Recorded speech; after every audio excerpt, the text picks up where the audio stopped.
Representative Phyllis Munday and I, Karen Boback, decided that we should have what we're calling an Elder Justice Seminar.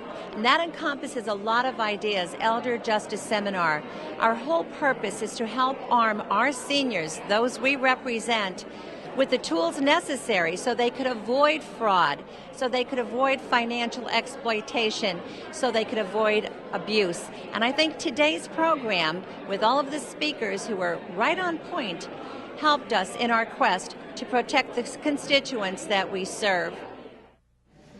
Representative Boback and I, not only because we have so many older people in our districts, but also because we served on the Aging Committee in Harrisburg, we have a deep and profound interest in making sure that senior citizens in our districts, but also all of Pennsylvania, have the services they need to stay independent, to be fully prepared for retirement, and to live the best lives they can for as long as they can. And that is really the genesis of this event today. A short while ago, we held a conference at College Misericordia regarding scams that are being perpetrated on senior citizens. I believe that's at least a short topic that we'll have today. Today is not really to get extreme detail about any of these issues. It's really to provide an overview of all of the issues listed on your agenda.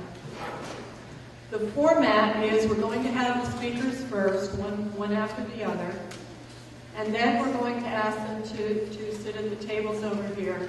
And if there's a particular topic that you're interested in, feel free to go over and speak with that speaker after the speakers are finished with their presentations. I have a list of people that we need to thank for today's event. A big thank you to the West Wyoming Post Company, #1, for the use of the hall. They provided it to us free of charge. They always have weddings and birthday events here, and they charge for the space, so it was very generous of them to allow us to use it today for free. I want to thank Dave Grantee, who is responsible for your being able to hear me this morning, and all the speakers. Dave Grantee of Grantee Services, thank you very much. Attorney Ron Costin, who is one of our speakers. The following is a list of our speakers today, who perhaps will do more to introduce themselves as they come to the podium. Attorney Ron Costin, Attorney Brenda Colbert, or Colbert, if you're a fan of the Colbert Report, as I am. Attorney Stephen Killian, Attorney Ron Santora, District Attorney Stephanie Salavantis, and Detective Larry Fabian, Trula Hollywood from our Area Agency on Aging, and Dr. Peggy Rath from Misericordia University. Thank you to all of them for the generous donation of their time today. I'm going to turn it over now to my colleague, Representative Karen Boback, for a proclamation. Thank you, Phyllis. What we're doing right now, this gives you a synopsis of the program, so we decided to present the proclamation up front. And I'll read it. It's not very lengthy, but again, it gives you an idea why we're here. Whereas Elder Justice Day, and that's what we're calling this, Elder Justice Day is an event for older adults, their families, and the community, and it allows you, the participant, ways to identify and report suspected abuse and/or neglect, whether physical or financial. You'll be hearing from agencies today and different offices that will avail themselves to you. Whereas the key message of Elder Justice Day encourages seniors to be informed of the many resources available for your reference and your protection. Whereas there are a significant number of older adults living in the Commonwealth, and it is in the best interest of each individual and our communities to help all of our seniors stay safe and informed when it comes to our well-being.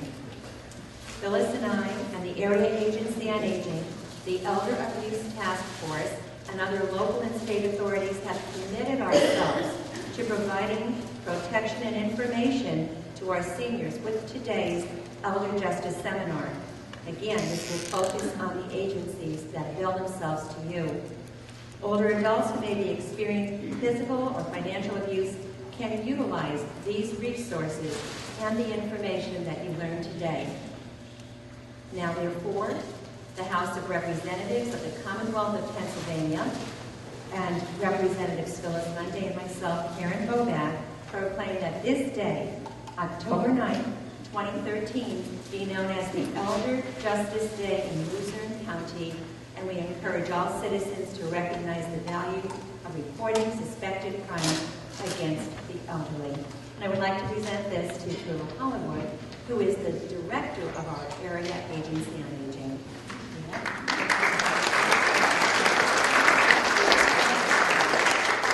Thank you very much for being here, and I hope you learn a lot. Thank you. I left out two very important thank yous. One to Eileen Cipriani of my staff, and Carol Sweeney of Representative Boback's staff, who organized this event and made it the event that I hope you will enjoy today. They did a lot of work to put it together, so deep appreciation to both of them. The following is a public service announcement test to determine if you need a fishing license and boat registration before you head out on the water. Let us begin. Are you a pelican? Does this look like your house? Is this your idea of fishing with friends? Do you use your feet as fishing hooks? Are you your own boat? Do you have webbed feet? No, I mean like a... That's the one. Do you want this in your favorite lake? Yuck, yike. No thanks, mister. Regardless how you answered, you need to be licensed and registered because it helps local conservation efforts protect the very natural resources you enjoy boating and fishing in for generations to come. Do your part at takemefishing.org. When I grow up, I want to be a psychologist or a therapist. I want to be a pediatrician. I was hoping to become a chef someday. I want to own a big house with the convertible and the jacuzzi and the pool, you know, all the good stuff. Role models, they don't tell you what to do, but they help you to go where you're going. I want to study law. I don't want to become a lawyer. I want to become a CIA agent. Young people, I think, do need a mentor because, you know, we don't know everything. And, you know, all the people, they've experienced stuff that we haven't. I would like to be a baseball player. As long as there's somebody behind you, pushing you and supporting you, then you feel that you always have the strength to keep going. Well, I would like to become like a doctor. That's my first choice. Sometimes you feel down and you feel that no one really understands and no one knows like where you're coming from. And it's great to see someone who's been where you are now and, you know, making it. So get involved and do your part. Invest in the future. Mentor a child. I remember the moment. I'll never forget that moment. That moment? It was a moment that changed my life. I'd been training with my team for months, and now we had been called up for the first time. The real deal. Wildfires were getting dangerously close to homes. At that moment, I got my first taste of just how important the Guard is to my community. See how the Guard can be an important part of your life at NationalGuard.com. The average text takes your eyes off the road for nearly 5 seconds. At highway speeds, that's enough time to travel the length of a football field. Stop the texts, stop the wrecks. There are lots of things in life that can take your breath away. Your first love, seeing the world, meeting new people. But life isn't the only thing that can take your breath away. Asthma is responsible for more sick days and ER visits than any other condition, which is why you should go to wrinstitute.org for this free booklet. There are many good reasons to be left breathless. Help make sure asthma isn't one of them. I believe that home is where your pet is. That loving an animal means never giving up on them, never letting them go. I believe that when you adopt an animal from a shelter, you're saving not only one, but many lives. And that when you spay or neuter your dogs and cats, you help decrease the number of homeless animals. That it's time we do all we can to save the lives of homeless animals who are counting on us, because every dog and cat deserves a place to call home. I believe that I found my best friend in a shelter, and that you can too. We believe that together with Best Friends Animal Society, we can bring about a time when there are no more homeless pets.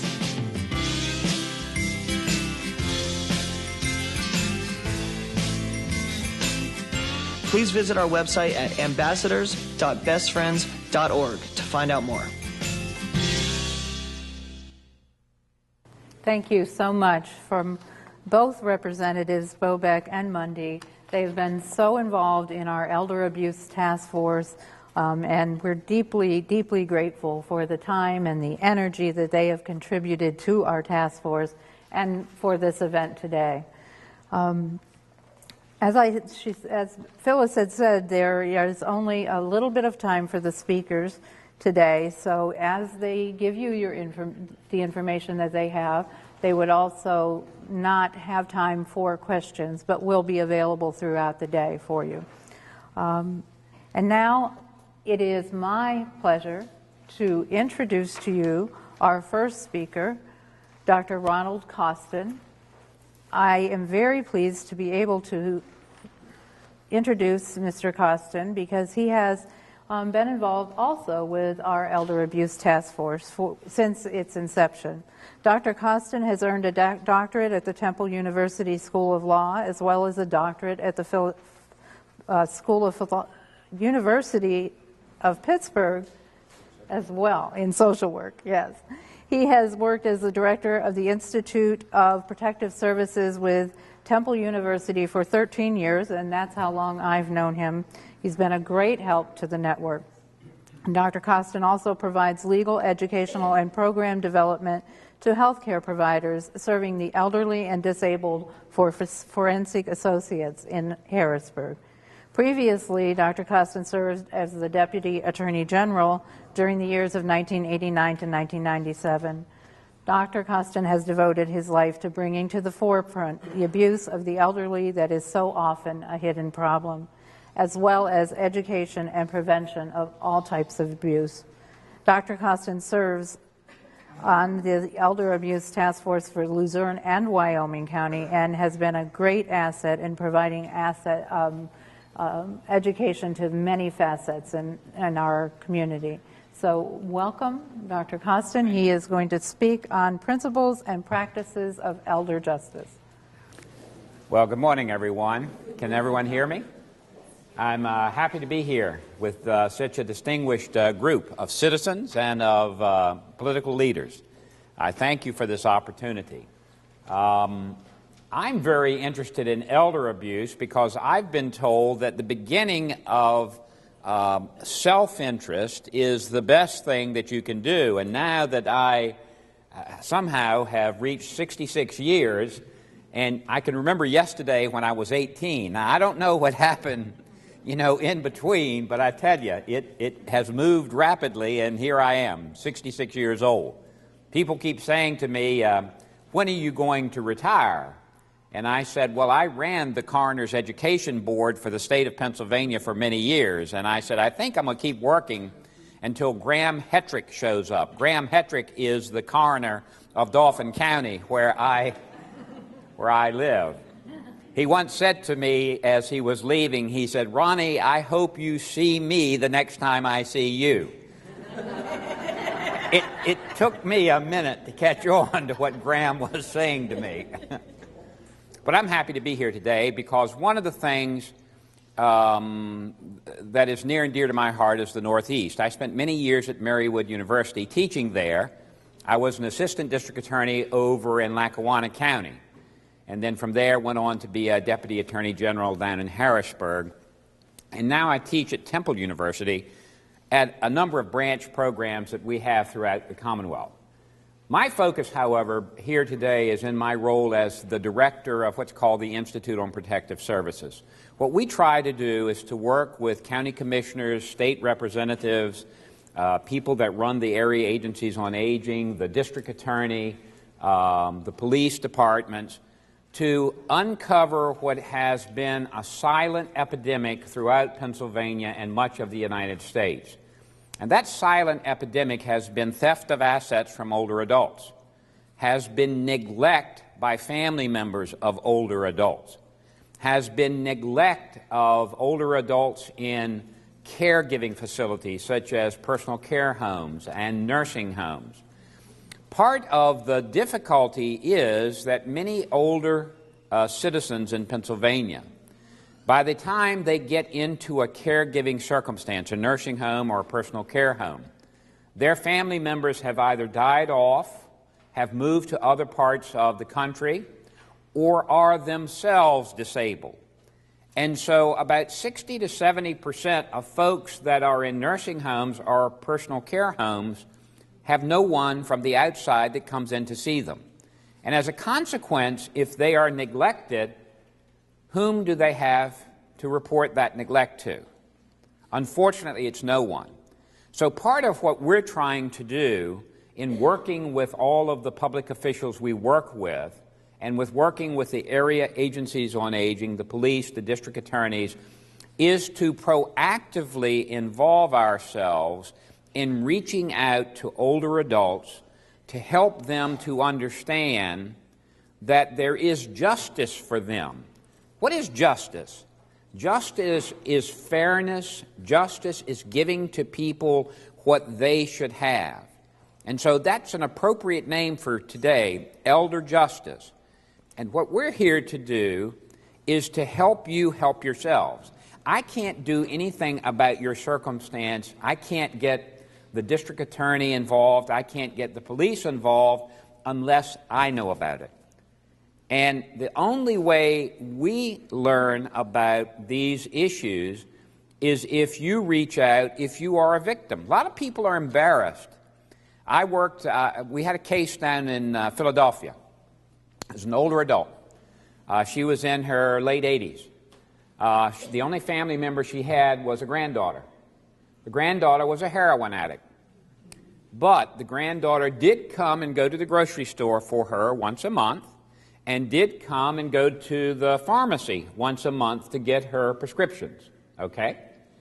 But then, whatever was left over on her MAC card, you know, the card you put in the money machine, what do you think the granddaughter would do? She'd steal it. And what do you think she would then go and buy?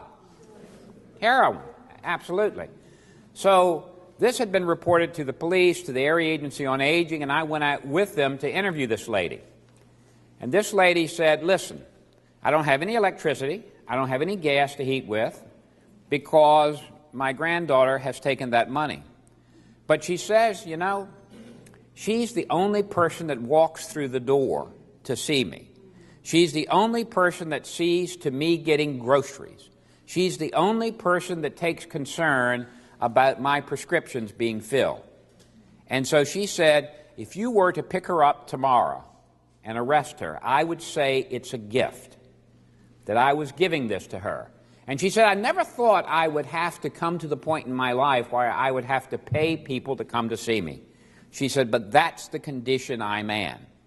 And I said, well, ma'am, there's other things that we can do to help you. We can get the Area Agency on Aging involved to take you to the grocery store, to take you to the pharmacy. There's all sorts of programs. She said, no, I know ultimately what would happen to me. And I said, well, what would happen? She said, I would end up in the parking lot to the graveyard. And I said, well, that's a new phrase. What do you mean when you say you would end up in the parking lot to the graveyard? Where do you think she told me she would end up? Nursing home. That's exactly right. That's exactly right. And she said, I don't want to go to a nursing home. She said, I want to live here until I don't live anymore. And I said, well, ma'am, I hope you do. But I would ask you that you let us intervene with you, for you, and assist you in managing the circumstance. Well, it wasn't long before her granddaughter was arrested, not because I caused her arrest, but because the Philadelphia police had picked her up for dealing drugs. Where did she get the money to deal the drugs? From a grandmother. So Grandma was ultimately without a caregiver because her granddaughter got locked up. She was then willing to accept the assistance of the Area Agency on Aging, and she was then willing to live in the community with help from others. So I guess the point that I would have for all of us today is we're all in the same boat together. I'm 66 and up and still going. I may have another good 15 years. I may have another good 3 years. Who knows? But I do know that one thing I'm going to do is collaborate with the Area Agencies on Aging. I'm a member of a Lutheran congregation. I'm very much involved in that. I serve people in that congregation. People come and help me. I had to have a little bit of a surgery once. It wasn't nothing significant, but who was there to help me out? The people from my church. Who else was there to help me out? The people from Hershey Medical Center, where I went to. Who else was there to help me out? My family. So family, church, medical providers, and I want you to add to that the Area Agency on Aging and the Elder Abuse Task Force of Luzerne and Wyoming County. We're here to help you. We're here to serve you. And as you look at this agenda for today, you see that we're talking about powers of attorney. It's very good to have a power of attorney, to have someone that can help you as you age and have some difficulties. But one of the problems that we routinely run into, and unfortunately have to lock people up for, is that nieces, granddaughters, grandsons, nephews do what? Steal. They steal with the power of attorney document. So as you think about these documents, be very careful. I encourage you to have one, because it's an agreement between you and someone else. You don't need to go to court if you lose your capacity to have, a guardian appointed. I encourage you to have one, but craft it in such a way that there's a third party, and the person that will talk about powers of attorney can address this, or I can address it later at the table. To have a third party that has a look-see in on how the agent is using your money and helping you to manage your well-being. Now, do I want you to be frightened and fearful of all of your family members? No. But just remember, the richest population in Pennsylvania, the population with the most money, the population with the greatest real estate possession is what population? You all, me. We have more money, we have more property than virtually any other age group in Pennsylvania. One other thing I'll point out is that many of us put our money in the bank as opposed to other secured investments. I'm not going to tell you which way is the right way, but I am going to tell you, I took care of a 97-year-old guy from our congregation. And he asked me, he said, "Ronnie, will you write me a will?" I said, "Sure, Ben, I'll write you a will." I said, "All right, now, let's find your assets." He said, "I'll be right back." And he came out with a deposit book. And in that deposit book, at 0.1% of interest, 0.1% of interest, he had $250,000. And I said, "Well, Ben, why do you have that money in the bank?" He said, "Well, because my dad and I lived through the Depression." And he says, "This bank is just down the street from here." And he said, "Every now and again, when I get worried about my money, I go down to the bank." And I said, "What do you do?" He said, "Well, I have them open up the vault. And I walk inside and I look around to see if there's $250,000 in there." I said, "Oh." I said, "Well, there's some other ways that you could make more interest on that money." He wasn't interested in that. But remember, in dealing with a bank, all you need is one signature. Now, my investments through the university, I have to get a lawyer to come and represent me just to try to find out how much money I have, much less get my hands on it. But in a bank, all you need is a signature, or if you, like me, have a MAC card, all you need is a 1, 2, 3, 4 number. So just be cautious and careful about who learns of where your accounts are, who learns of how you sign your name, who learns what your MAC card number is, and think carefully about how you invest your money. So that would be my message to you today. I'll be sitting over here after the meeting is over. I'll be happy to talk to anyone about any particular circumstance you have, either civil, criminal, or just inquiring. And I thank you for giving me the time to talk to you. Thanks so much.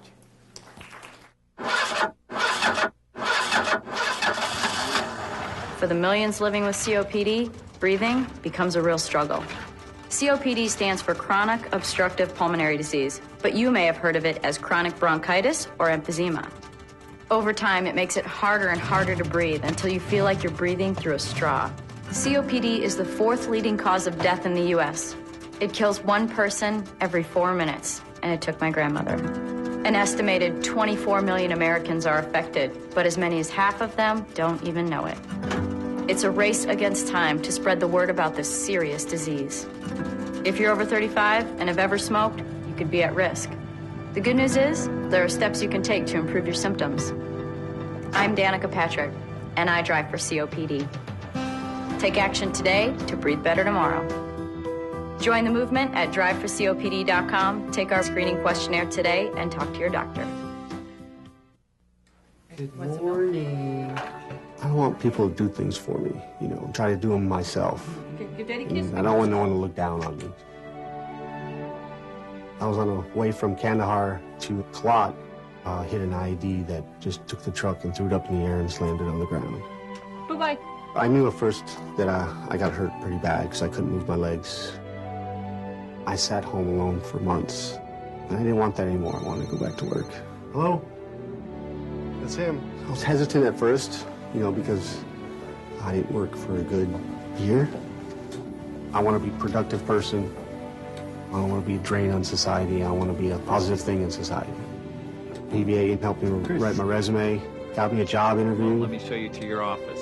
I got the job. Helping veterans like Eric is what we've done for over 65 years. The American Lung Association urges everyone 6 months of age and older, and we mean everyone, to get vaccinated. Visit facesofinfluenza.org. Influenza is serious. So are we. Get vaccinated.